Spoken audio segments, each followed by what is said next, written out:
এখন আমরা খোকরা মাদ্রাসায় আমরা দাঁড়িয়ে আছি।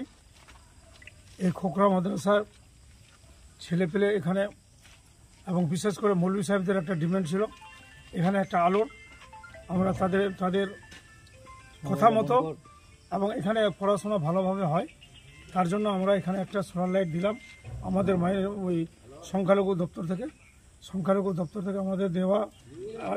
আমাদের যেগুলো আছে মাদ্রাসা আছে, রাস্তাঘাটের আছে, সেগুলো আমরা সেখান থেকে করি। এবং বিশেষ করে খোকরার যে মাদ্রাসা খুব উন্নত মাদ্রাসা, এই মাদ্রাসার অনেক ছেলেপেলে লেখাপড়া করে। আমাদের এখানে অনেক যারা মৌলভী সাহেব আছেন, শিক্ষক আছেন, তারা ছেলেপেলেদেরকে মানুষ করে। এবং এই গ্রামেরও চাহিদা ছিল, গ্রামবাসীরও চাহিদা ছিল যে এখানে একটা লাইট হোক। আমরা সংখ্যালঘু দপ্তর থেকে আমরা এই লাইটটা করলাম। লাইটটা খুব ভালোভাবে চলবে, আশা করি আমরা সবাই একসাথে আছি।